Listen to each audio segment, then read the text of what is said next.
Hello everyone. So I hope you all are doing good, and I hope all of you gave this paper really nicely. I'm talking about the APSc mains paper, and here we are. Today we are going to talk about the history related questions from GS paper 1. Okay, because I teach history, so I will be dealing with those questions which were asked from history in GS paper 1. Okay, so without any further delay, let's begin today's session. Okay, so see, first and foremost, sage apnaloke etialoke khub সম্ভৱ realize korile aru gom paise sage je ebar GS paper 1 ot etao question art and culture upor taki khudha nai. Thik ase, APSc not a single question was asked on art and culture, at least in GS paper 1. Thik ase, GS paper 5 ot from Assam part they have asked, okay, they have asked a question on art and culture, that is the question on Namghar. Kintu as far as apna GS paper 1 is concerned, taki khudha nai. So basically, all they have asked is, all they have asked are questions related to history. Okay, so this is the first question, a very smart question. Okay, aru ebar sake apnaloke khub সম্ভৱ realize korise je ebar the pattern has changed. Okay, they have completely changed the way of asking questions. Okay, and in a very good way. And at least I am quite satisfied with the way they are asking questions, because see, iman dine অকল মুখস্থ বিদ্যাই আসল মানে সেই বস্তুটো আছিল, okay, যাৰ ভিত্তিত students বিলাকে এই এক্সামটো ক্ৰ্যাক কৰিব পাৰিছিল, আৰু মুখস্থ বিদ্যা can be done by anyone. কিন্তু now so because the ultimate objective is to what? To become an efficient civil service officer.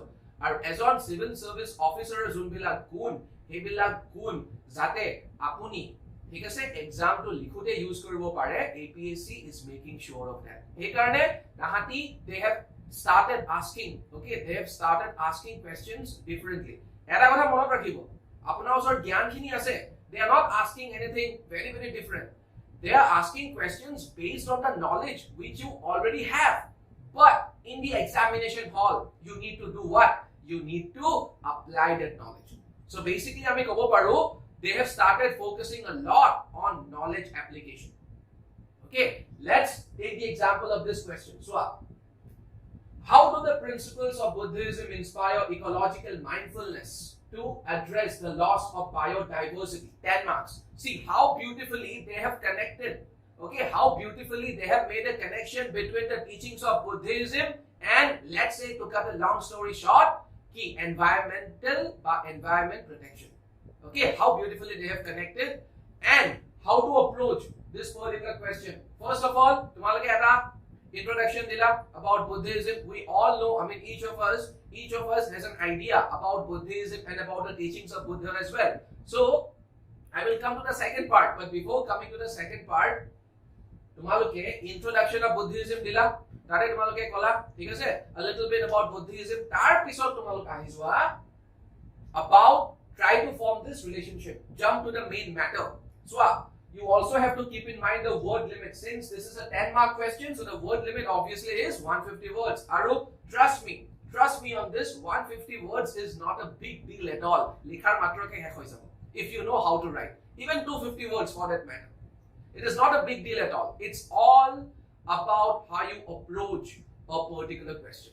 So for example, coming to the main matter, first and foremost, ki boli kwa question to কি খুদা হৈছে Buddhism বা Buddhist teachings আৰু environment, যে আমি environment protect কৰিব লাগে, আমি ইকোলজিক্যাল, ওকে, আমি ইকোলজি প্ৰটেক্ট কৰিব লাগে, আমি বায়োডাইভাৰ্সিটি, ওকে, বায়োডাইভাৰ্সিটি আমি বচাব লাগে, গছ গছনি জীৱ জন্তু এইবিলাক আমি বচাব লাগে. সো বুদ্ধাই শিকাই থৈ যোৱা বা বুদ্ধাই কোৱা ৰাস্তাটো বা বুদ্ধাই দেখাই যোৱা ৰাস্তাটো চলিলে আমি কেনেকৈ হেবিলাক প্ৰবলেম এড্ৰেছ কৰিম, that is the question.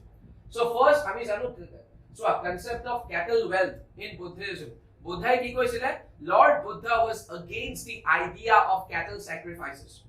Lord Buddha was against the idea of cattle sacrifices. In fact is it teo cattle sacrificer against the mat motar karone Buddhism popular hua eta mool karon etue. Karon eikhini samoyot, now we are talking about jodi apuni sai, okay, Buddha, Lord Buddha, কেতিয়াৰ মানুহ আছিল তেখেত আপোনাৰ as of মহাজনাপদাজৰ মানুহ আছিল as of মহাজনাপদাজৰ সময়ত lord Buddha আছিল I am talking about মই এতিয়া কথা কৈ আছো আপোনাৰ 600 BC ওকে সেইখিনি সময়ছোৱাত আছো মই সেইখিনি সময়ৰ কথা কৈ আছো around 600 BC আৰু সেইখিনি সময়ত খেতিৰ যোনটো মহত্ব ইম্পৰ্টেন্স অফ এগ্ৰিকালচাৰ হেতু বহু গুণে বাঢ়ি গৈছিল ওকে খেতিৰ মহত্ব বহু গুণে বাঢ়ি গৈছিল agriculture became very very important okay agriculture it became very very important so I mean obviously agriculture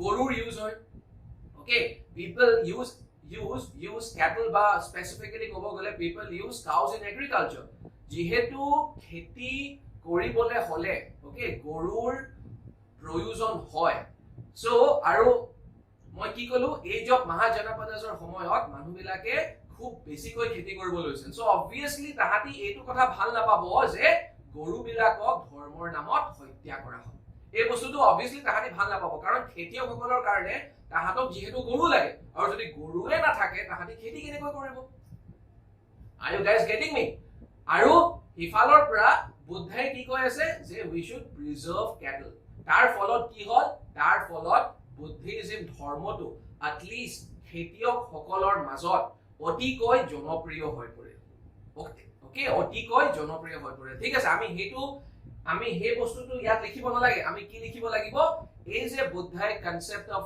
যোনটো ক্যাটল ওয়েল যে আমি ক্যাটলক হত্যা কৰিব নালাগে এই যোনটো কথা কৈছিল এই বস্তুটো আমি কাৰ লগত কানেক্ট কৰিব পাৰিম how to address the loss of biodiversity because animals are a part of biodiversity just like plants and trees ঠিক আছে linkage of ashtangika marg with ecological awareness okay what is the meaning of ashtangika marg as we all know okay buddha is famous for the eightfold path or ashtangika marg etia ashtangika marg god buddha has spoken about 8 most important principles which we need to implement in our life and if we implement these principles in our life will not be full of sorrow and misery ঠিক আছে এতিয়া আপুনি প্ৰত্যেকটো বস্তু হয়তো এতিয়া বুদ্ধাই কৈ যোৱা ঠিক আছে আঠটাৰ ভিতৰত আঠটা বস্তুৱে আপুনি হয়তো ইয়াৰ লগত মিলাব নোৱাৰিব পাৰে কিন্তু কিছুমান বস্তু মিলাব পাৰিব সো হেকিটা বস্তু কি কি okay let's first talk about those things which you can establish a connection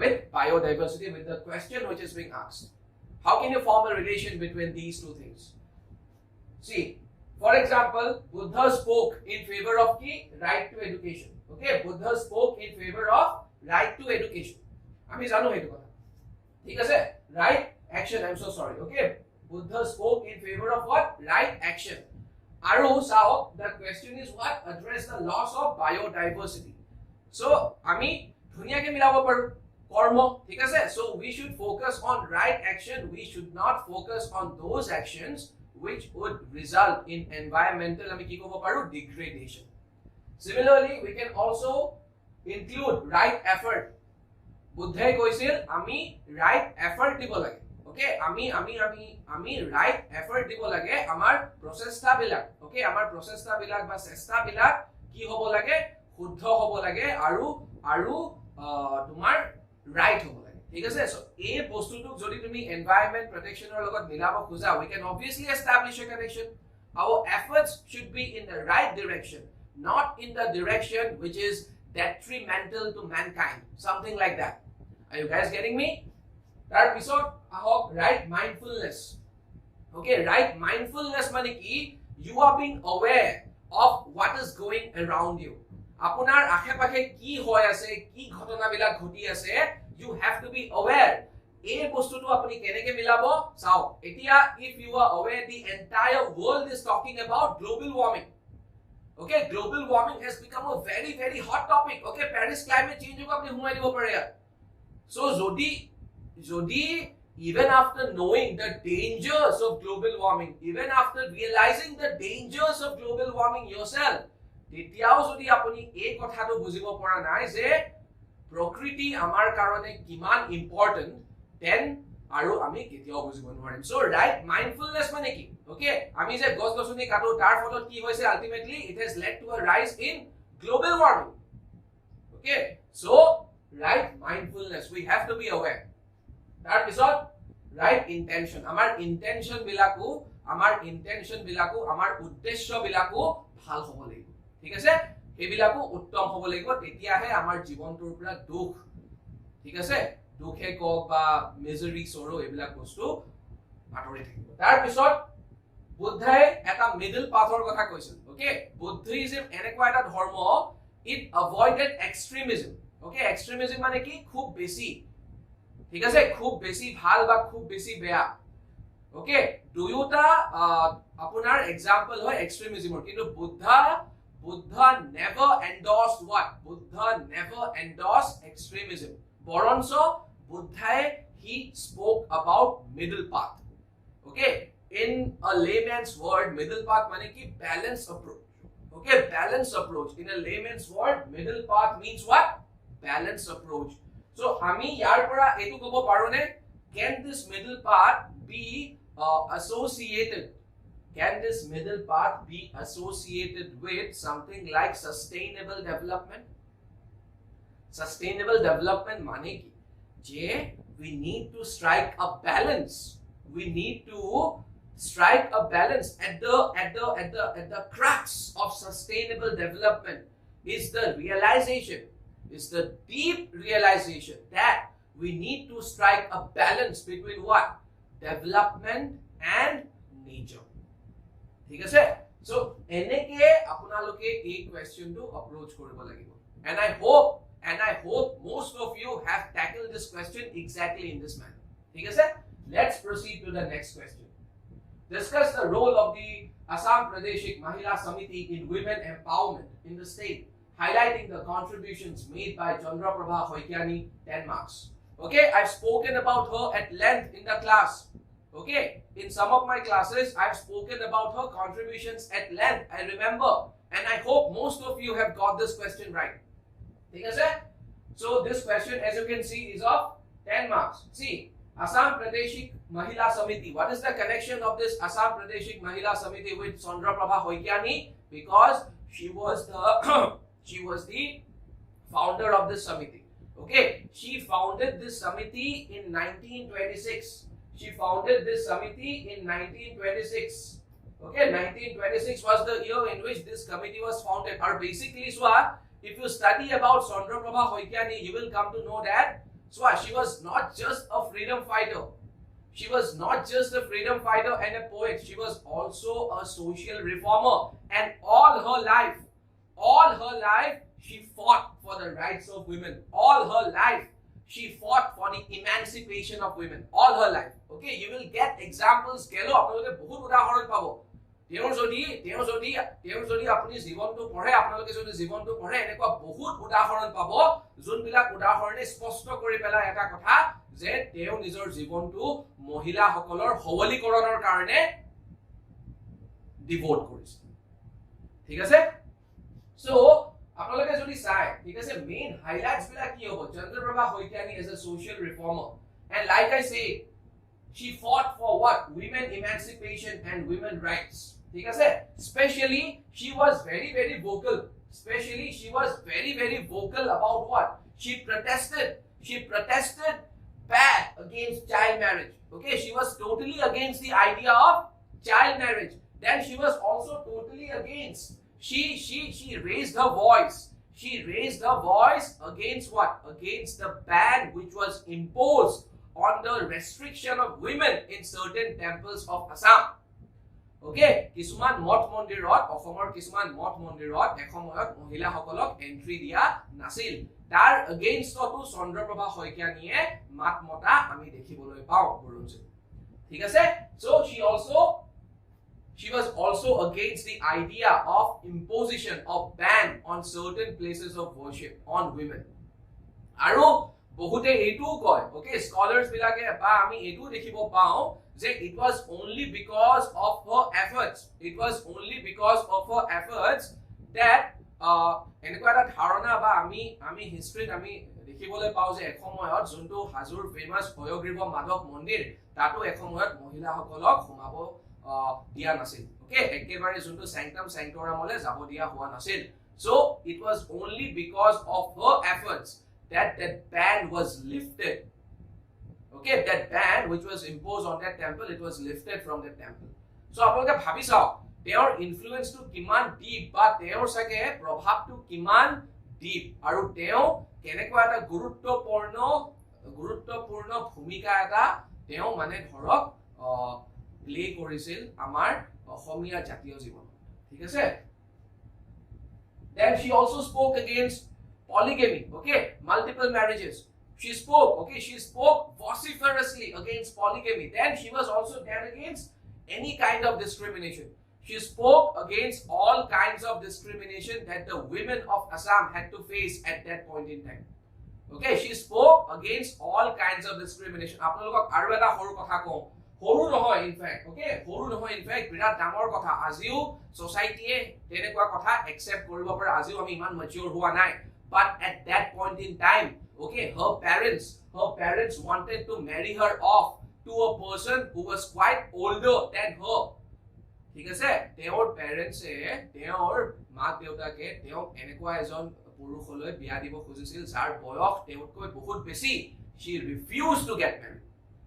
refused to get married and eventually she got engaged to a person whom she liked and she had a child out of wedlock okay biyan nuhuakoi she had a child but she was brave enough to raise that child single-handedly she proved to be a very good single mother she stood against the society so ek ghotanatur pray apnaloke anuman koribo pare how courageous and how brave she must have been okay my salute to Chandra Prabha hoikya okay see and apart from that she also promoted what she also promoted women education she spoke in favor of women education okay then let's come to this question okay what are the main features of Indian Renaissance okay 10 marks see first of all you need to establish a connection between why do we call it Indian Renaissance okay first of all you need to explain as to why do we call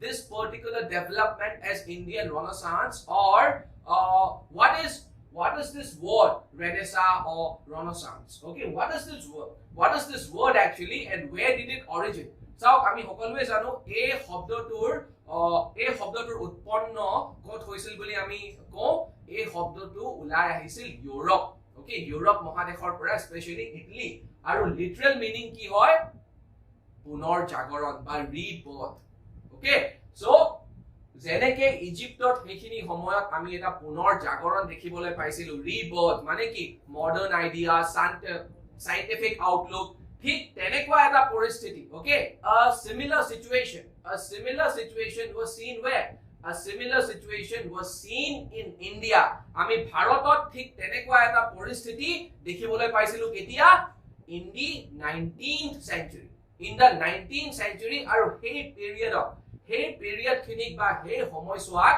আমি কি বুলি কও Indian Renaissance ঠিক আছে আৰু question is based on that particular period of Indian history aru they are asking you to point out the most important features of the Indian Renaissance okay so first now main features ki hoy modern ideas okay modern ideas see Indian Renaissance basically I'm talking about a period where you study about very important leaders like Raja Ram Mohan Roy okay Dayanand Saraswati Keshav Chandra Sen ঠিক আছে জ্যোতিবা রায় ফুলে so all these people are important Ishwar Chandra Vidyasagar heikini homoiswar kotha koi aso and in certain respects you can also include Swami Vivekanand okay teoru jotheshto khini obodan ase okay you can also talk about Sir Syed Ahmed Khan okay all these people belong to they played a very very important role in the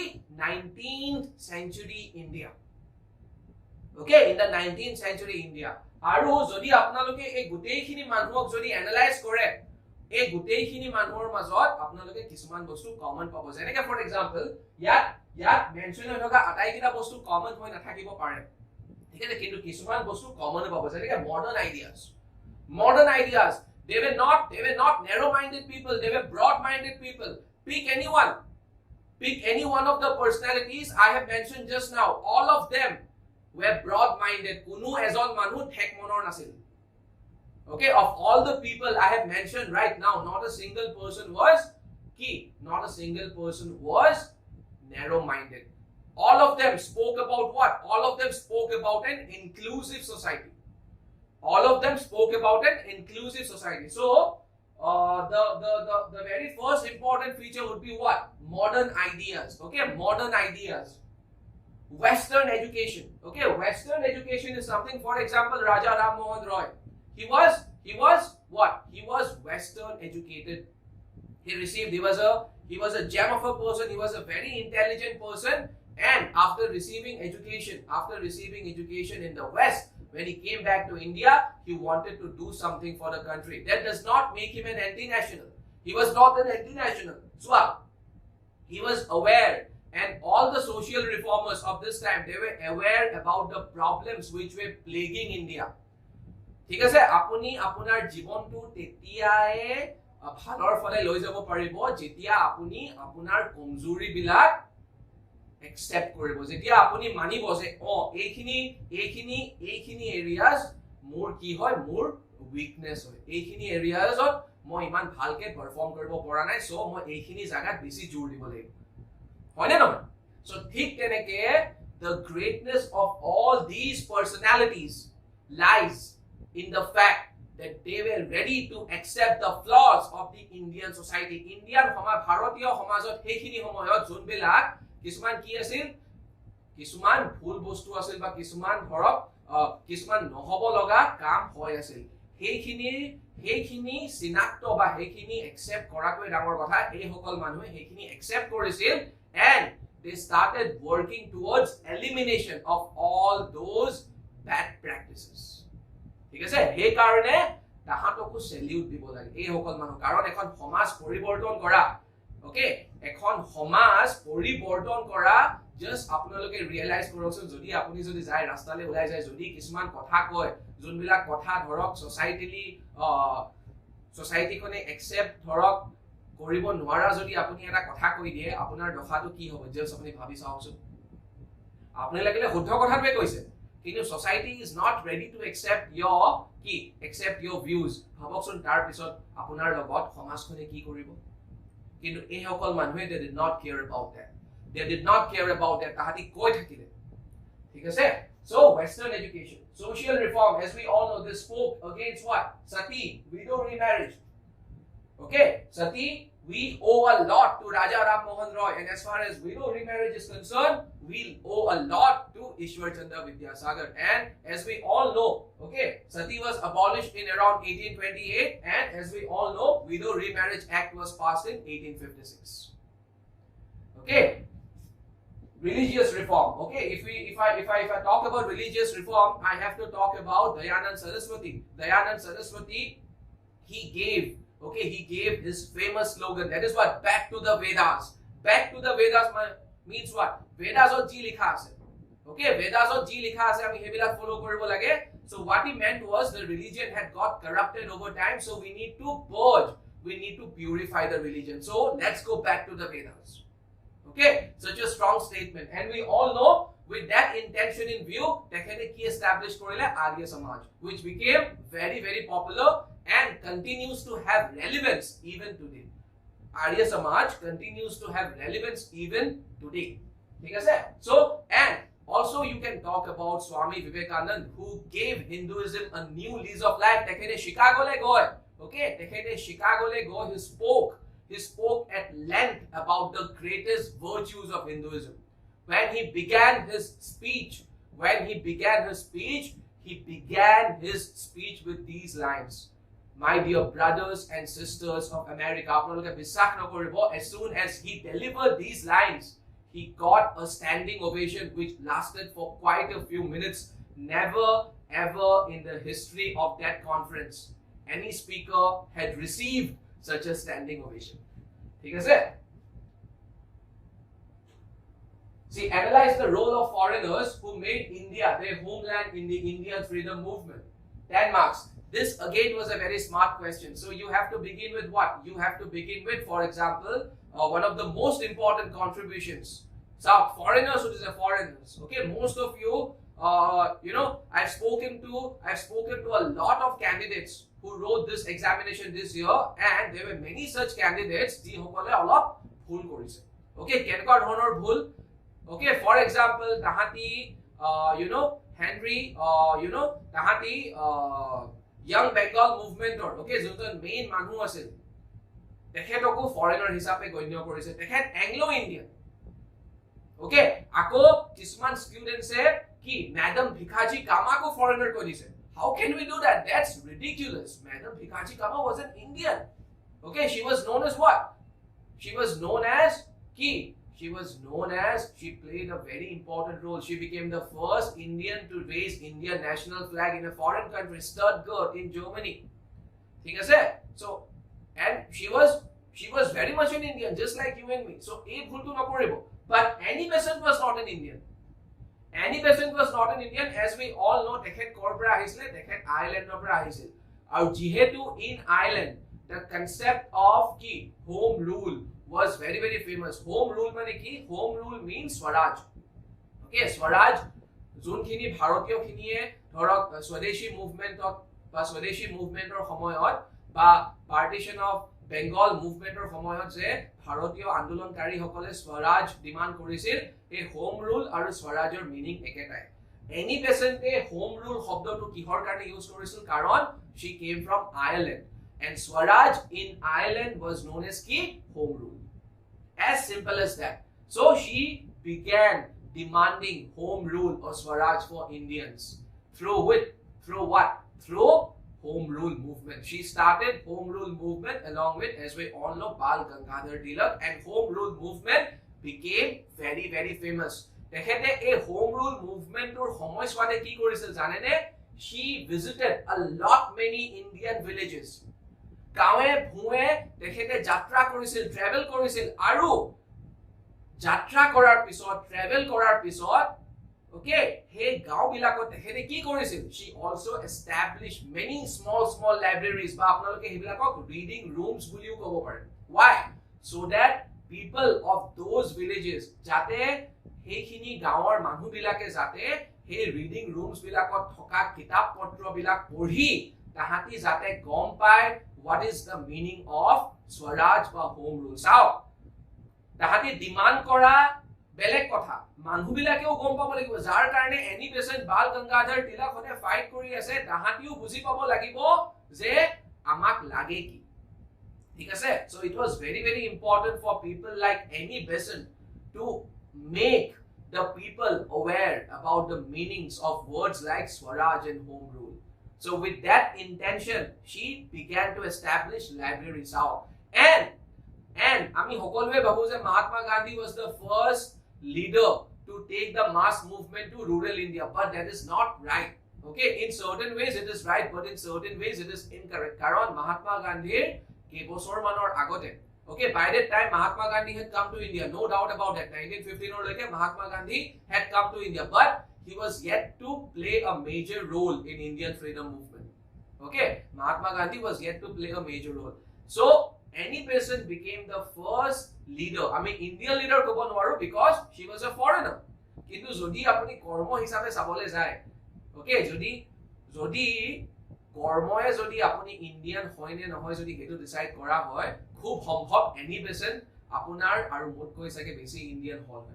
Karon, I am saying this keeping in mind her contributions. Although she was from Ireland, she has done a lot for the Indians.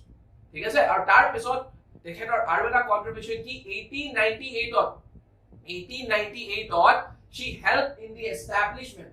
Okay, she helped in the establishment of a school by the name of Central Hindu School in 1898. She helped in establishing a school by the name of Central Hindu School in 1898, which later it later got renamed as Banaras Hindu University, and she did this with the help of another great personality of India whose name was Pandit Madan Mohan Malviya. Okay, Pandit Madan Mohan Malviya. ठीक है sir? Then obviously you can also talk about the role, a very important role which was played by A.O. Hume. Okay, A.O. Hume, who কোন আছিল A.O. Hume আছিল আপোনাৰ he was a retired British civil servant. Okay, he was also not an Indian. He was a retired British civil servant. And what is the most important contribution of A.O. Hume? He is best remembered for his role in the formation of Indian National Congress. Okay, তেখেতৰ Indian National Congress form কৰাত যোনটো অৱদান হেতু আটাইতকৈ বেছি উল্লেখনীয় কাৰণ আৰু চাও what is the importance of INC আৰু খুব সম্ভৱ okay খুব সম্ভৱ বা বুট কৰো INC ফৰ্ম নোহোৱা হয় ইণ্ডিয়ান নেশ্যনেল কংগ্ৰেছ ফৰ্ম নোহোৱা হয় কাৰণ আমি জানোৱে ইণ্ডিয়ান নেশ্যনেল মুভমেন্টত ইণ্ডিয়ান নেশ্যনেল কংগ্ৰেছৰ নিচিনা অৰিহণা আৰু কোনো এটা পাৰ্টিৰ নাই সেইখিনি সময়ত আৰু কোনো পাৰ্টি নাছিল ঠিক আছে সো A.O. Humeৰ contribution কি he helped in the formation of Indian National Congress আৰু A.O. Humeৰ বিষয়েও যদি আপুনি পঢ়ে okay যদি আপুনি ভাল সোৰ্স পৰা পঢ়ে সো আপোনালোকে গম পাব যে A.O. Hume was a person who wanted to cultivate good relations with India এনেকুৱা বহুত মানুহ আহিছিল ব্ৰিটেনৰ পৰা যি সকল এন্টি ইণ্ডিয়া আমি যাক ইম্পেৰিয়েলিষ্ট বুলি কওঁ যি সকলে নিজকে সদায় সুপিৰিয়ৰ বুলি ভাবে ইণ্ডিয়ান সকলক সদায় ইনফেৰিয়ৰ বুলি ভাবে but A.O. Hume was not like that ঠিক আছে so he also played a very important role then we can also talk about the role of Margaret Cousins okay Margaret Cousins she was a phenomenal lady again she was from Ireland Margaret Cousins was also from Ireland and why am I calling her a phenomenal lady because she spoke vociferously in favor of women rights and she also established what she also founded the All India Women's Conference in 1927 okay Margaret Cousins she established the All India Women's Conference in 1927 আৰু এই 1927 যে form কৰিলে Women's Conference ইয়াৰ এটা মূল demand কি আছিল it started demanding বা এইটো ফৰ্ম কৰাৰ আগৰ পৰাই she was demanding what Margaret Cousins she was demanding two things very important for women for women empowerment okay মহিলা সবলীকৰণৰ ক্ষেত্ৰত দুটা আটাইতকৈ বেছি গুৰুত্বপূৰ্ণ ডিমান্ড তেখেতৰ আছিল এক নম্বৰটো কি হ'ল যে women should be given voting rights এই সময়খিনি লৈকে মাইকী মানুহক I am talking about India okay ভাৰতীয় মহিলাসকলক ভোট দিয়াৰ অধিকাৰ দিয়া হোৱা নাছিল ঠিক আছে ভাৰতীয় মহিলাসকলক ভোট দিয়াৰ অধিকাৰ দিয়া হোৱা নাছিল সো তেখেতে কৈছিল যে ভোট দিয়াৰ অধিকাৰ দিব লাগে ঠিক আছে আৰু তেখেতে ডিমান্ড কৰিছিল আৰু জাস্ট এইটোৱে নহয় ওকে কেৱল মাত্ৰ এইটোৱে নহয় ইয়াৰ উপৰিও তেখেতে কি ডিমান্ড কৰিছিল তেখেতে এইটো কথাও কৈছিল যে women should also get representation in the various legislative councils so হেখিনি সময়তো যেনেকে সেন্ট্রাল লেজিসলেচাৰ আছিলে প্ৰভিন্সিয়েল লেজিসলেচাৰ আছিলে ওকে ব্ৰিটিছৰ ৰাজত্ব কালত সো হে সেন্ট্ৰাল লেজিসলেচাৰ আৰু প্ৰভিন্সিয়েল লেজিসলেচাৰত যাতে মহিলা সকলেও যাতে কি তাহাতিও যাতে প্ৰতিনিধিত্ব কৰিব পাৰে সো হেতু এটা তাহাতৰ বা এৰ ডিমান্ড আছিল আৰু আপোনালোকে বিশ্বাস নকৰিব the this at least one of these two demands was accepted by the British and finally women were allowed to vote bhabok kimman eta dangor achievement I mean obviously not all the women were allowed to vote teneke sabole gole even not all the men okay he samoyswat সকলো মটা মানুহ আপোনাৰ vote দিব পৰা নাছিল কিছুমান selected মটা মানুহে vote দিব পৰা গৈছিল কিন্তু এওৰ প্ৰচেষ্টাৰ ফলত কিছুমান সিলেক্টেড মাইকী মানুহ ভোট দিব পৰা হ'ল আৰু finally after India became independent যেতিয়া ভাৰতে যেতিয়া স্বাধীনতা লাভ কৰিলে তাৰ পিছত ফাইনালি universal adult suffrage বুলি আমি যাক কওঁ ওকে 18 বছৰ বা তাতকৈ বেছি পুৰুষ মহিলা বা এতিয়া ধৰক তাত আপোনাৰ ট্ৰান্সজেন্ডাৰো সোমাইছে বাৰু যি কি নহওক সব পুৰুষ মহিলা সকলোৱে ভোট দিব পৰা যাব এটো কি হয় ইউনিভাৰ্সাল এডাল্ট সাফ্ৰেজ সো আপুনি এটো কথাও ক'ব পাৰে যি সময়ত ইউএছএ ৰ নিচিনা এখন দেশে এটো কথা কল্পনাও কৰিব পৰা নাছিল সেইখিনি সময়তে ভাৰতত থকা মহিলা সকলে ভোট দিয়া আৰম্ভ কৰি দিছিল ঠিক আছে so you can talk about these three people or you can also talk about the founder of the Cotton University who was a very important member he was at one point in time dekhet IMC ৰ সভাপতিও আছিল okay তেখেত IMC ৰ এসময়ত সভাপতিও আছিল ঠিক আছে so আপোনালোকে হেতু কথাও ক'ব পাৰে ঠিক আছে I am talking about Sir Henry Cotton and he was against Sir Henry Cotton he was also against the idea of partition of Bengal he protested against the idea of partition of Bengal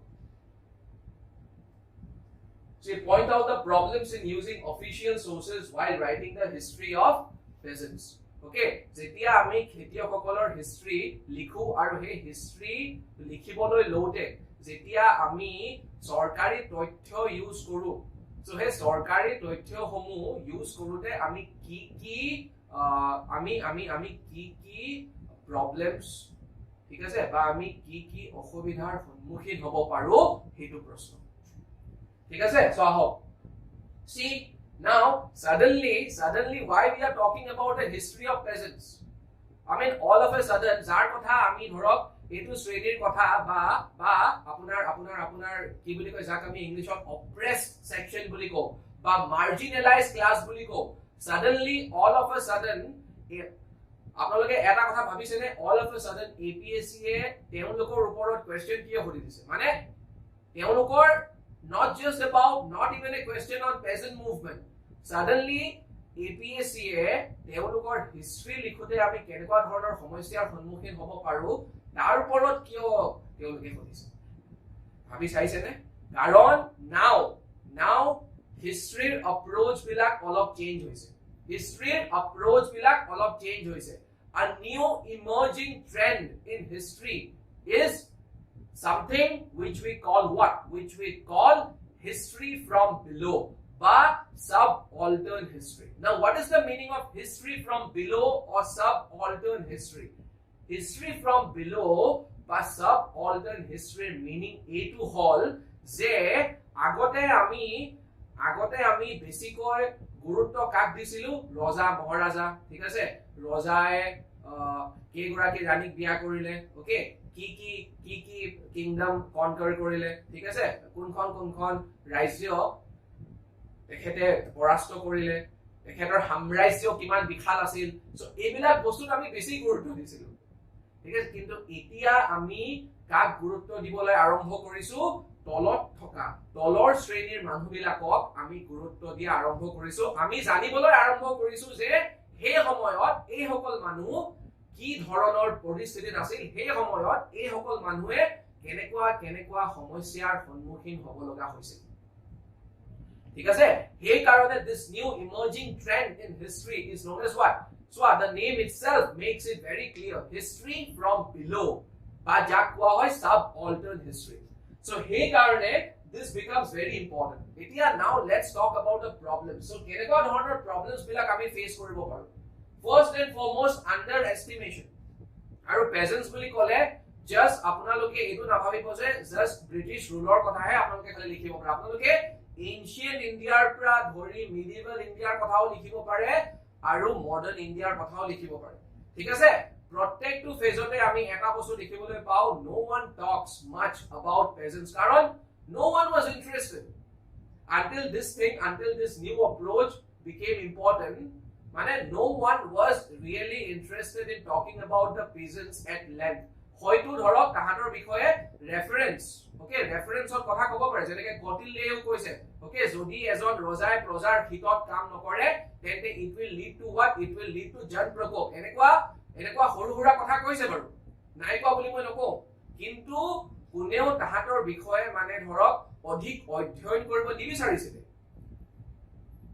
ঠিক আছে so obviously so underestimation মানে কি ধৰক for example যদি কাৰবাৰ সময়ত কাৰোবাৰ ৰাজত্ব কালত বা ধৰক ব্ৰিটিছৰ সময়তে আমি জানো যে ব্ৰিটিছৰ সময়ত বহু কেইটা পেজেন্ট ৰিভলটস হৈছিল ঠিক আছে অসমৰ যদি আমি যদি অসমৰ প্ৰেক্ষাপটতে যদি চাও আমি যদি অসমৰ কনটেক্সটতে চাও অসমৰ কনটেক্সট আপোনাৰ পাথাৰুঘাট হৈছিল ঠিক আছে ৰঙিয়া ৰিভল্ট হৈছিল ঠিক আছে ফুলাগুৰি আপৰাইজিং হৈছিল সো এই সকলক যেতিয়া আপৰাইজিং হওঁতে বা প্ৰটেষ্ট হওঁতে যেতিয়া ব্ৰিটিছে ক্ৰাশ কৰিছিল দমন যেতিয়া কৰিছিল ব্ৰিটিছে এই সকল খেতিয়কক যেতিয়া দমন কৰিছিল আৰু তাৰ পিছত যেতিয়া ব্ৰিটিছে কৈছিল যে এই কেজন খেতিয়কৰ হত্যা হল সো obviously তাহাতি যোনটো actual number he number to obviously tahati publish nokoribo tahati hodai etu dekhuabo je ami imanok kintu hotya kora nai ami imanok kintu hotya kora nai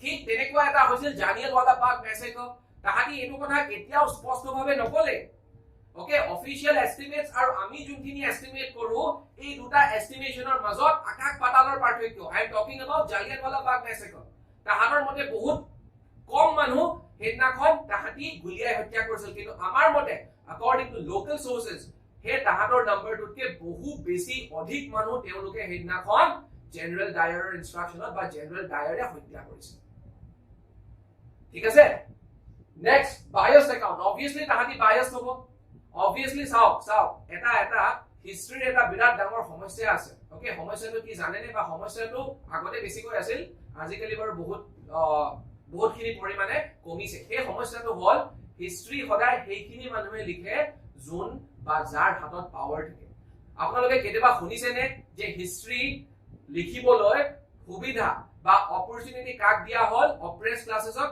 কেতিয়াও নুশুনে আপোনালোকে এইটো কথা so obviously যদি হিষ্ট্ৰী সদায় powerful সেকশনটোৱে লিখে so তাহাতক সদায় ভাল বুলি কব বা তাহাতক সদায় ভালত দেখুৱাব আৰু যাৰ কথা লিখিছে তাহাতক হয়তো ইমান ভালত নেদেখুৱাব পাৰে so obviously account bias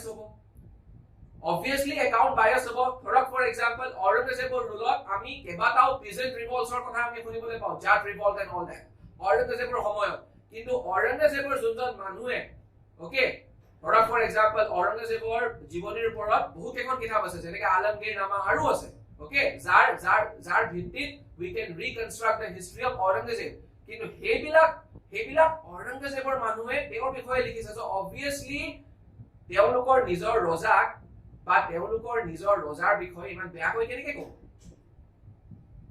ৰজাই কাটি নেপেলাব জানো তাহত so হেইটোৱে okay biased account more focus on episodic history আগৰ দিনৰ মানুহে যেতিয়া হিষ্ট্ৰী লিখিছিল okay আবুল ফজল হক বা যিকোনো মানুহে okay historian Shihabuddin Talish হক বা British historians হক ঠিক আছে tahati they were more focused on what they were more focused on kings they were more focused on rulers and like I said before tahati iman gurutto hohokare loa nasil je ekhon homajor dhorok ekhon homajor less powerful ekhon homajor junkhini tolor shrenir manu heikhini shrenir manuhe ki poristhitit ase heikhini bostu tahator karone iman eta important matter ase so ebila kisuman bostur folot ami sarkari tothyo use nokora tue bhal ba sarkari tothyo ami use koribo paru kintu hebila tothyo use korile amak sothik picture khon nedekhwa thik ase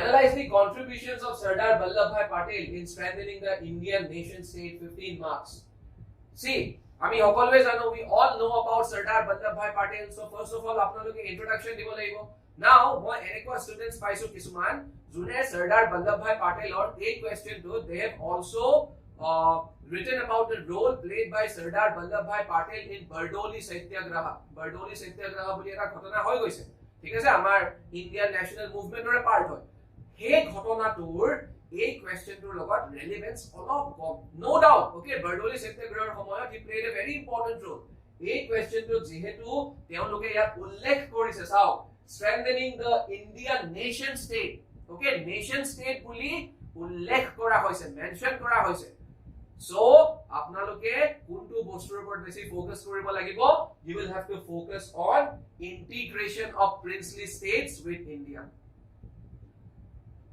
okay যোনটো কেতিয়া ঘটিছিল after India achieved her independence আমি সকলোৱে জানো যে after India achieved her independence you won't imagine আপোনালোকে হয়তো বিশ্বাস নকৰিব যে there were more than 550 princely states আৰু হেবিলা princely states যদি ইন্ডিয়াৰ পাৰ্ট নোহোৱা হয় ওকে সাগে ইন্ডিয়াখন আমি জেনেকৈ জানো ওকে ভাৰত বৰ্ষ বুলি কলে আমি আমাৰ যোনটো কি বুলি কয় ইমেজ আহে মাইন্ডলে ওকে যোনটো ইমেজ আহে মাইন্ডলে খুব সম্ভৱ সেই ইমেজটো নাহিল হয় সাগে that image would not have come to our mind the kind of India we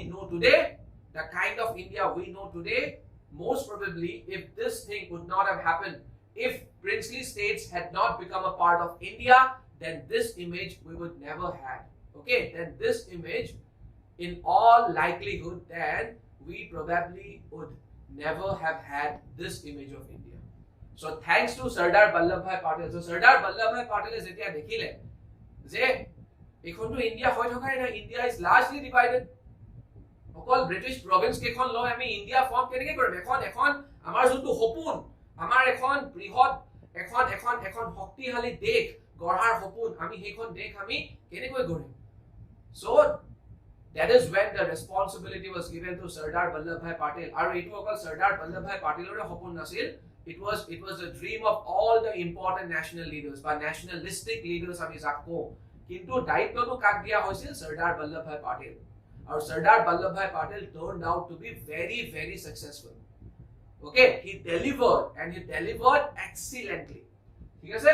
So integration of princely states basically আমি ইয়াক ক'ব লাগিব যে কেনেকৈ princely states বিলাকক কনভিন্স কৰা হল যে আপোনালোক ইন্ডিয়াৰ পাৰ্ট হওক। আৰু princely states মানে কি? মই বহুবাৰ ক্লাছত কৈছো এইটো কথা কি যে ৰাজ্য মানে যোনবিলাক ৰাজ্যত কোনে শাসন চলাইছিল? rulers বিলাক। কিন্তু যদিও rulers বিলাকে শাসন চলাইছিল, ৰজা মহাৰাজাই শাসন চলাইছিল বা প্ৰিন্সে শাসন চলাইছিল, কিন্তু ইনডাইৰেক্ট কন্ট্ৰোলত আছিল ব্ৰিটিছৰ। কিন্তু যেতিয়া ইন্ডিপেন্ডেন্স অফ ইন্ডিয়া এক্ট 1947 খন ব্ৰিটিছ পাৰ্লিমেন্টত পাছ কৰা হল, সো তেতিয়া যেহেতু এই প্ৰিন্সলি স্টেটস বিলাক ব্ৰিটিছৰ ডাইৰেক্ট কন্ট্ৰোলতো নাছিল, ওকে, মই কি বুলি কলো? Indirect control. সেই কাৰণে হেবিলাক বস্তু ইন্ডিয়াত বা ইন্ডিয়াৰ যোনখিনি লিডাৰ্স তাহাঁতক দিব পৰা অৱস্থাত নাছিল এই ব্ৰিটিছ। তো তাহাঁতি সেই সময়ত প্ৰিন্সলি স্টেটস বিলাকক কেইটামান চইচ দিছিল যে যদি চইচ নম্বৰ 1 আপোনালোকে ইন্ডিয়াৰ পাৰ্ট হ'ব পাৰে, নম্বৰ 2 চইচ নম্বৰ 2 আপোনালোকে পাকিস্তানৰ পাৰ্ট হ'ব পাৰে কাৰণ সেইখিনি সময়লৈকে পাকিস্তান ফৰ্ম হৈ গৈছিল, আৰু নম্বৰ 3 আপোনালোকে কি? আপোনালোকে ইন্ডিপেন্ডেন্ট হৈ থাকিব পাৰে। ঠিক আছে, এই তিনটা অপচন দিছিল। কিন্তু যেতিয়া আমি যেটা দেখিলো ন্যাশনালিস্টিক লিডাৰ্স বিলাকে তো যদি প্ৰিন্সলি স্টেটস বিলাকে যদি ইন্ডিপেন্ডেন্ট হৈ থাকিব খুজে বা কিছুমান প্ৰিন্সলি স্টেটস যদি পাকিস্তানৰ পাৰ্ট হ'ব খুজে, সো ভাৰতখন লৈ আমাৰ যোনটো সপোন আছে হেতু কেতিয়াও কি নহব? হেতু কেতিয়াও সম্ভৱে নহব। ঠিক আছে, সো Sardar Vallabhbhai Patel কি স্টাৰ্ট কৰিলে? Sardar Vallabhbhai Patel he started convincing the princely states, and in this journey তেখেতে কি আৰম্ভ কৰিলে? এটা approach ললে which we call two-pronged approach. Basically, what is the meaning of two-pronged approach? কিছুমান princely states অক ভালৰে বুজালে, আৰু যি সকল princely states যোনবিলাক princely states কি ভালৰি বুজি নাপায়, ঠিক আছে, তেওঁলোকক কি কোৱা হল? ভালে ভালে আমাৰ পাৰ্ট হৈ যাওক আপোনালোক, নহলে যদি আমাৰ পাৰ্ট নহয় আমি কিন্তু ভৱিষ্যতে আপোনালোকক বহিষ্কাৰ কৰিম, যতে পাও যেনেকৈ পাও তেনেকৈ বহিষ্কাৰ কৰিম। সো এই দুটা এপ্ৰোচৰ ফলত আৰু কিছুমান প্ৰিন্সলি স্টেটছক কি দিয়া হল? চাও তাহাঁতৰ আটাইতকৈ ডাঙৰ ভয়টো কি আছিল? তেওঁলোক কিহৰ ইণ্ডিয়াৰ পাৰ্ট হোৱা নাছিল? আটাইতকৈ ডাঙৰ ভয়টো আছিল যদি আমি ইণ্ডিয়াৰ পাৰ্ট হৈ যাওঁ, কাৰণ ভাৰত এখন ডেমক্ৰেসি হবলৈ গৈ আছে। সো এখন গণতান্ত্ৰিক দেশত আমাৰ হয়তো আমি আগতে যোনবিলাক আমি ৰাইটস প্ৰিভিলেজেস অধিকাৰ আমি যোনবিলাক এনজয় কৰিছিলো, ওকে, সেইবিলাক সাকে খুব সম্ভৱ আমি এনজয় কৰিব নোৱাৰিম। সো তেতিয়া Sardar Vallabhbhai Patel কলে আপোনালোকে চিন্তা কৰিব নালাগে, আমি আপোনালোকক তাৰে কিছুমান বা a certain percentage of that আমি আপোনালোকক দি থাকিম, যাৰ ফলত আপোনালোকে একো চিন্তা কৰিব নালাগে। সেই বস্তুটোকে কি কোৱা হয়? প্ৰাইভেট পজ বুলি কোৱা হয়, প্ৰাইভেট পজ। যি কি নহওক, সো এই দুটা এপ্ৰোচৰ ফলত প্ৰায়ভাগ প্ৰিন্সলি স্টেটস ইন্ডিয়াৰ পাৰ্ট হৈ গল, except for 3 princely states আমি সকলোৱে জানো, Hyderabad, Jammu and Kashmir and Junagadh. Okay, কাশ্মীৰৰ কেছটো অলপ বেলেগ, এইবিলাক বস্তু মই ক্লাছত ডিসকাস কৰিছোৱে, কিন্তু finally all the 3 Kashmir, Jammu and Kashmir, Hyderabadৰ কেছ অলপ বেলেগ। Okay, Hyderabad, the Nizam of Hyderabad wanted Hyderabad to be a part of India, ঠিক আছে, যদিও হায়দৰাবাদখন ইন্ডিয়াৰ ঠিক মাজত আছে, so he wanted Hyderabad to be a part of India, যোনটো তেওঁৰ মূৰ্খামি আছিল, ডাঙৰ মূৰ্খামি। So eventually Hyderabad was also made a part of India through the intervention of Indian army. Okay, Indian army Hyderabadত পঠোৱা হৈছিল, আৰু Hyderabad had become a part of India. আৰু জুনাগড়ৰ কেছটো অলপ ব্যতিক্ৰমী। ওকে, জুনাগড়ত ইন্ডিয়ায়ে তোমাৰ আপোনাৰ জুনাগড়ত প্লেবিসাইট, ওকে, বা আপোনালোকে ৰেফাৰেণ্ডামো ক'ব পাৰে, জুনাগড়ত ৰেফাৰেণ্ডাম এটা অৰ্গানাইজ কৰিছিল, আৰু সেই ৰেফাৰেণ্ডামটোত মানে ধৰক ৰেফাৰেণ্ডাম মানে কি মানুহখিনি কোৱা হৈছিল আপোনালোকে যি ভোট দিয়ে ওকে যদি আপোনালোকে কয় যে জুনাগড় ইন্ডিয়াৰ পাৰ্ট হ'ব লাগে জুনাগড় ইন্ডিয়াৰ পাৰ্ট হৈ যাব আৰু যদি আপোনালোকে কয় যে জুনাগড় পাকিস্তানৰ পাৰ্ট হ'ব লাগে তেতিয়া হলে জুনাগড় পাকিস্তানৰ পাৰ্ট হৈ যাব কিন্তু ম্যাক্সিমাম মানুহে ওকে ম্যাক্সিমাম মানুহে জাতি ধৰ্ম ভাষাৰ নিৰ্বিশেষে ম্যাক্সিমাম মানুহে ইন্ডিয়াৰ ফেভৰত ভোট দিলে যাৰ ফলত Junagadh which is in Gujarat it became a part of India ঠিক আছে আৰু because Sardar Vallabhbhai Patel played a very important role in integration of princely states with India আমি তেও কি বুলি কও আমি তেও iron man of India বুলি কও iron man of India okay আৰু এই কোৱালিটিটোৰ কাৰণে আমি often Sardar Vallabhbhai Patel কাৰ লগত কম্পেয়াৰ কৰো Otto von Bismarck. Otto von Bismarck was that person who played the most important role in unification of Germany. So, unification of Germany mane Germany khon unite kora aru efale ami eta kotha pati asu India khon unite kora. So eta comparison mane eta similarity ase ne eta hadrisho ase ne he karone ei dujon mohan personality compare kora. Okay, am I clear? How was the Assamese character reflected in the national freedom movement from 1921 to 1940 to discuss? So basically, yak apnaloke ki likhibo lagibo. So basically, all you have to write in this question is the role of Assam in the Indian freedom movement. So ami janube non-cooperation movement of Assam or ki role asil. Thik ase? So Assam Congress, okay, Assam Pradesh Congress Committee etialoke form hon asil. Assam Pradesh Congress Committee ketia form hoisil 1921 sonate form hoisil. Aru non cooperation movement or call Gandhi ji already 1920 pa arambho hoi goisil 1919 pa khilafate arambho hoi goisil. So 19 jetia Gandhi ji e sa Ohomot hoitu Congress or unit etialoke form nohobo pare but obviously Gandhi ji supporters asil. Okay, Congress or supporters asil. So Gandhi ji khilafat movement arambho korar loge loge Ohomatu khilafat committee form kora hol june mat matil kihor favorot je Hindu Muslim ekotar favorot mat matiboloi arambho korile khilafat movement ki ami already class ot bahut bar discuss korisu khilafat movement ki thik ase to ki kenege involved asil thik ase so and this meeting was convened by whom Torun Ram Fukonn he was sitting on the chair and he played a very important role okay Torun Ram Fukonn thik ase teo ami akopam he also played a very important role you know in the formation of the Swaraj party of Assam but the provincial Swaraj party of Assam okay Swarajya tar pisot Nobin Chandra Bordoloi okay Torun Ram Fukonn and Chandranath Sharma they spread the idea. Which idea am I talking about? I am talking about the idea of non-cooperation. Gandhiji is easy call this in. Okay, non-cooperation movement or homoy. Gandhiji kisuman koisil na je amuk kora. Thik ase lawyers bilakok mane non-cooperation. Thik ase Britishor logot cooperate nokoriba jar folot bahut lawyers e nijor profession eri disil jar folot bahut students e nijor পঢ়া শুনা বাদ দিছিল. ঠিক আছে jar folot maiki manu homue ki korisil maiki manu homue British goods bilak jolaisil. ঠিক আছে Maiki manu bilake British goods bilak kyo jolaisil in support of what? In support of Swadeshi joto concept asil. Jak thorok etia ami make in India boli kobo pare. Thik ase? So, etia students or role. Students at Sipsagar and Mongoloi they refuse to pay fee. Mane ki tahati cooperate kora nai. Okay, they are not cooperating. They have refused to pay fee. Students at Sipsagar and Mongoloi they have refused to pay fee. Hundreds of students quit schools and colleges throughout Assam. Brahmaputra Valley hok ba Surma Valley hok. Hundreds of students they quit schools. They came out of schools. Aru ei je tahati quit school korile at the same time mane kun bilak school pa teoloke bad dile teoloke sarkari school homuhor pra ulai ahile. So etia sao karon tahati students hoy. So this led to what? Karon tahati korbat holeo to পঢ়িব লাগিব so this led to the development of indigenous schools in Assam a very important development ঠিক আছে indigenous schools মানে কি local মানুহে establish কৰা schools Indiaৰ বেলেগ পাৰ্টতো হৈছিল ঠিক একেটা বস্তু আৰু অসমতো হ'ল ঠিক আছে then we all know Assam Provincial Congress Committee was formed in 1921 তাৰ পিছত আহিল Swarajya Party okay Swaraj Okay, Swaraj eta beleg bostu, now Swarajya party.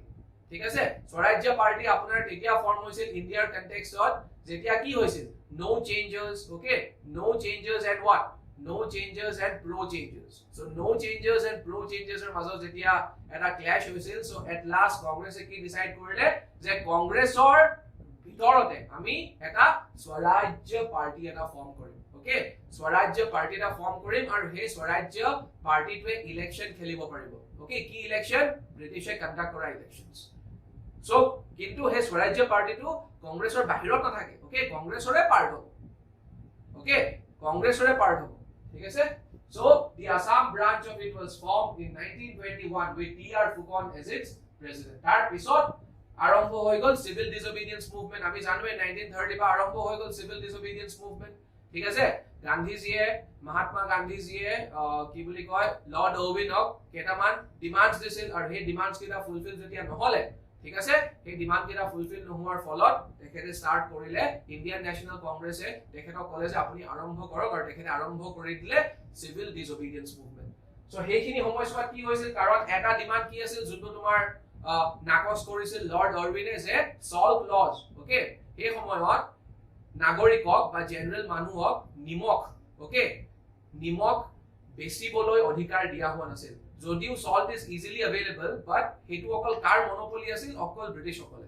So গান্ধীজিয়ে ইয়াৰ এগেইনষ্টত মাত মাতিছিল। এইটো এটা ডিমান্ড আছিল যোনটো লৰ্ড অৰবিনে মানি লোৱা নাছিল। ঠিক তেনেকৈ বহুত ডিমান্ড আছিল, ফৰেষ্ট লজ এটসেট্ৰা এটসেট্ৰা, কিন্তু আমি violation of so গান্ধীজিয়ে সিভিল ডিসঅবিডিয়েন্স মুভমেন্টৰ কল দিয়াৰ লগে লগে ইণ্ডিয়াৰ বহু কেটা অঞ্চলত, ওকে, বা ইণ্ডিয়াৰ প্ৰায়ভাগ অঞ্চলত কিবা নহলে কিবা ভায়োলেশন হোৱা আৰম্ভ হ'ল। মানে হে ডিমান্ডস বিলাকৰ মাজত যেনেকৈ চৌকিদাৰী ট্যাক্স, নো চৌকিদাৰী কেম্পেইন আৰম্ভ হ'ল বিহাৰ, ওকে, হেবিলাক অঞ্চলত, ঠিক আছে, ভায়োলেশন অফ সল্ট ল আৰম্ভ হ'ল কিছুমান কোস্টেল এৰিয়াজ যেনেকৈ তামিলনাডু, গুজৰাট, অসমতো হ'ল।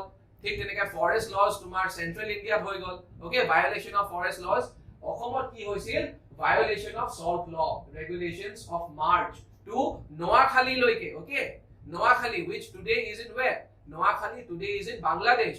নোয়াখালী লৈকে a march was taken just like the Dandi march. Noakhali লৈকে মানুহবিলাক গৈছিল আৰু because Noakhali is very close to the sea, because Noakhali is close to Bay of Bengal, so তাহাঁতি কি ডিসাইড কৰিছিল, আমি সল্ট ল ব্ৰেক কৰিম, আমি নিজে নিমখ বনাম।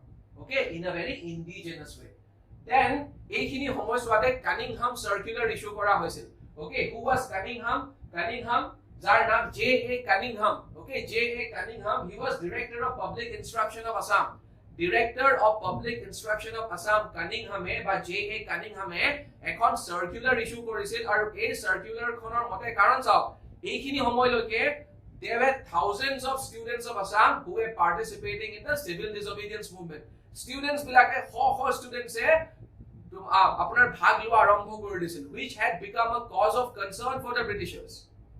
So tahati ki korile, tahati Cunningham e circular khon issue korile aru ei circular khon issue mote ei students bilakor parents aru guardians e underwriting দিব লাগিব, মানে কি ইন রাইটিং তেখেতে লিখিত, তেখেতসকলে লিখিত ভাবে দিব লাগিব যে আমাৰ, ওকে, আমাৰ লৰা বা আমাৰ ছোৱালী বিলাকে বা ধৰক আমাৰ লৰা বা ছোৱালী বিলাকে কি নকৰে, এনেকুৱা ধৰণৰ আন্দোলনত তাহাঁতি ভাগ নলয়, এনেকুৱা আন্দোলন বিলাকত তাহাঁতি ভাগ নলয় বুলি লিখিত ভাবে দিব লাগিব। আৰু তাহাঁতি যত এতিয়া পঢ়ি আছে সেই ইনষ্টিটিউশন বিলাকৰ যি নিয়ম, ওকে, যি ইনষ্টিটিউশন বিলাকত তাহাঁতি যত পঢ়ি আছে সেই ইনষ্টিটিউশন বিলাকৰ যি নিয়ম, সেইবিলাক নিয়ম মানি চলিব লাগিব।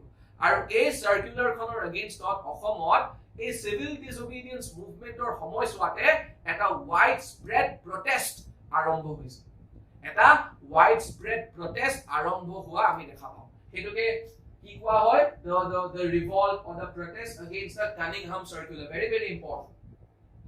ঠিক আছে, then leaders like Chandra, Prabha, Saikiani, okay, Chandra Borua, okay, then Purna Chandra, all these leaders, they played a very important role during what? During civil disobedience movement.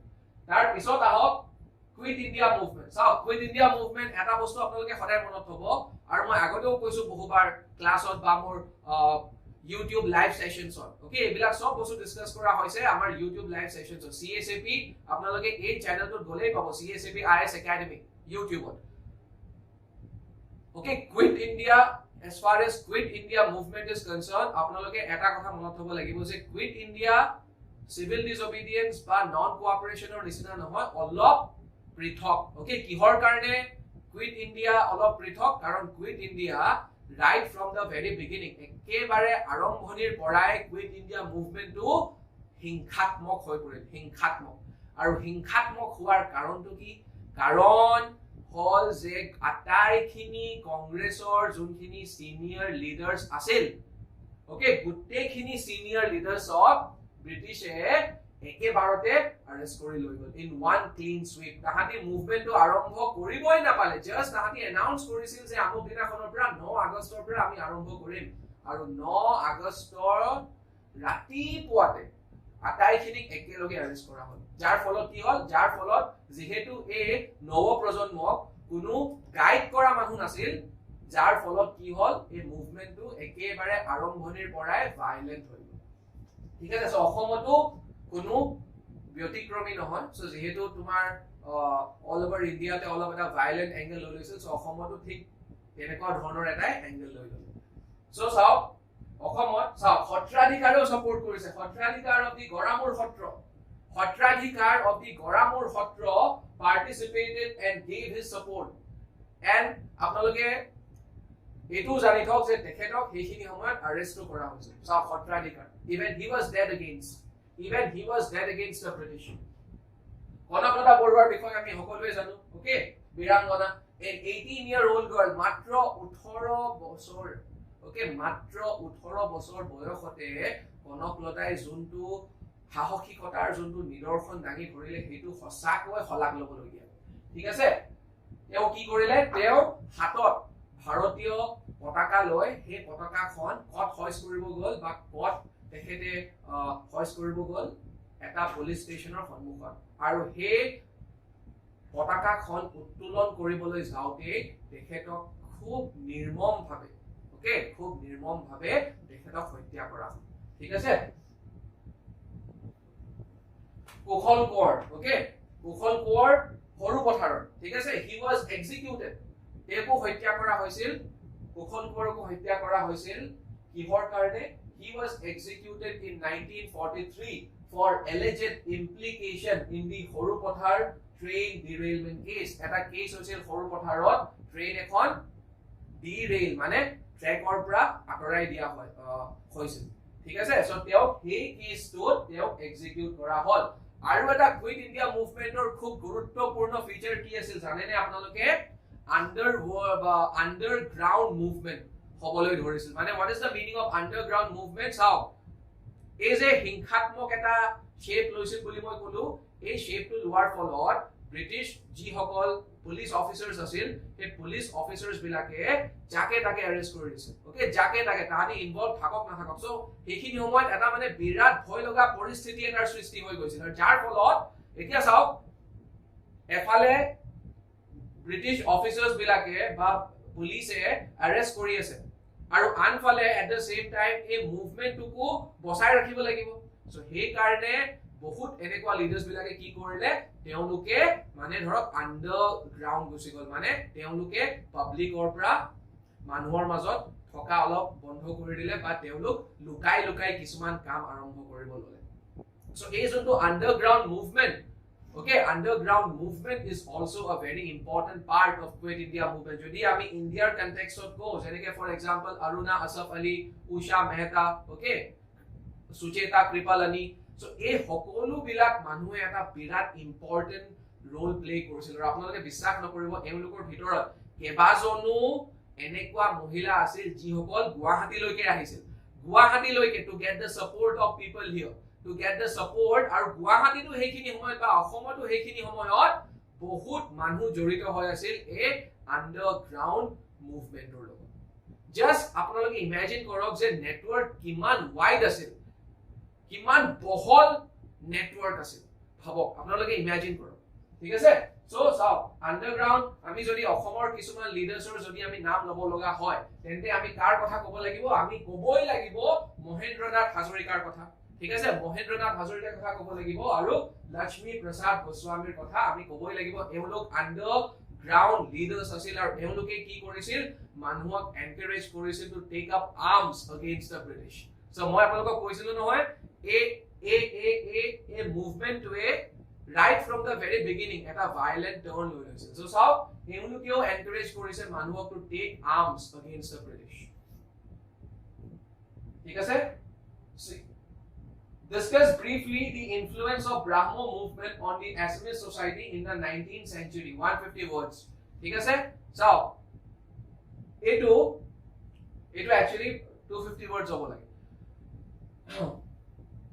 Brahmo movement আমি সকলোৱে জানো Brahmo Samaj was established by Raja Ram Mohan Roy এই একেটা Brahmo সমাজৰ অসমৰ okay অসমৰ প্ৰেক্ষাপটত বা অসমীয়া সমাজখনত কেনেকুৱা ধৰণৰ ইম্প্যাক্ট কৰিছিল এইটোৰ ওপৰত এই প্ৰশ্নটো কৰিছে সো যদি আপোনালোকে Brahmo সমাজৰ মেইন ফিচাৰ্স বিলাক জানে বা ৰাজা ৰাম মোহন ৰয়ৰ আদৰ্শ বিলাক জানে তেন্তে এই আদৰ্শ বিলাকে আপুনি অসমৰ ক্ষেত্ৰটো লিখিব লাগিব আৰু অসমত in the 19th century আৰম্ভ কৰিছিল Brahmo Samaj in the beginning of the 19th century মানে 1800s or আৰম্ভণিতে আপোনাৰ Brahmo Samaj আৰম্ভ কৰিছিল ৰাজা ৰাম মোহন ৰয় আৰু হে ধৰক সেইখিনি সময়তে অসমলৈ Brahmo Samaj সোমাই গৈছিল ঠিক আছে কেনেকৈ সোমাই গৈছিল আহক চাও see through a group of মানে কিছুমান অসমৰ মানুহ বেংগলত গৈছিল আৰু বেংগলত গৈ যেতিয়া তেওঁলোকে when they got exposed to the ideas of Brahmo Samaj while coming back to Assam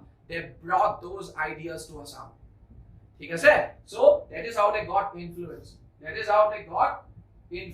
আৰু যেনেকৈ for example Jugaram Kharghoria Fukan okay he was the first Assamese to be attracted towards the Brahmo faith okay he was the first Assamese he went to Calcutta in 1825 and got English education আৰু তাৰ পিছত লাহে দেখেন influence হ'ব ধৰিলে for example Gunabhiram Barua okay Padmahas Goswami okay Kamalakanta Bhattacharya and Lakshminath Bezbaroa were other distinguished Assamese gentlemen who embraced the new faith মানে ধৰক who supported the ideas of Raja Ram Mohan Roy the ripple soon turned into a wave of indignation and the society got a rude shock কি কৰিছিল চাওক গুণাভিৰাম বৰুৱা ইমান বেছি inspire হৈ গৈছিল তেখেতে কি কৰিছিল কাৰণ চাওক Brahmo Samaj বা হেখিনি সময়ৰ যোনবিলাক সোশ্যাল ৰিফৰ্মাৰ্স আছিল they spoke in favor of what widow remarriage so এইজন মানুহে অসমত এগৰাকী বিধৱা মানুহৰ লগত বিয়া কৰি লৈছিল আৰু তেতিয়া ওকে তেতিয়াৰ সময়ছোৱাত এইটোৱে বিৰাট ডাঙৰ কথা এতিয়াৰ সমাজত কতকে একচেপ্ট নকৰে এই কথাটো সো ভাবক হেখিনি সময়তে তেখেতে তেনেকুৱা এটা কাম কৰি দেখুৱাইছে কাৰণ he was inspired by the ideals by the teachings of Brahmo Samaj ঠিক আছে সো অসমীয়া জাতীয় জীৱনত কেনেকুৱা ধৰণৰ প্ৰভাৱ পৰিছিল widow remarriage okay because all of them okay Brahmo Samaj was in favor of widow remarriage it was against sati so অসমতো হেবিলাক লাহে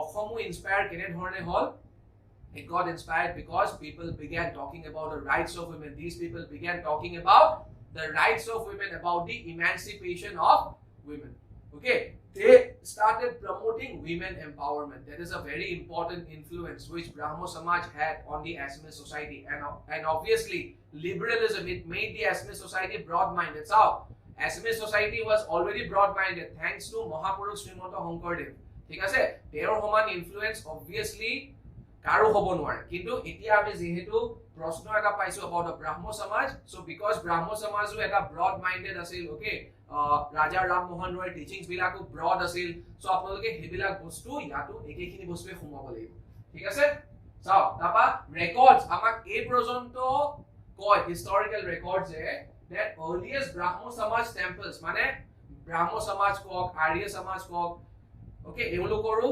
নিৰ্দিষ্ট কিছুমান মঠ মন্দিৰ থাকে so the earliest temples in Assam were established in Dhuburi, Goalpara, Guwahati, Nagaon and Tejpur between 1868 and 1870 so খুব সোনকালে অসমৰ চাও Dhuburi, Goalpara, Guwahati, Nagaon and Tejpur ঠিক আছে আপাৰ আসামলে নগলেও খুব হুনকালে ওয়েস্টাৰ্ন এন্ড সেন্ট্ৰাল আসামত খুব হুনকালে স্প্ৰেড হৈ গল ব্ৰাহ্মণ সমাজ মই অসমৰ কথা কৈ আছো ঠিক আছে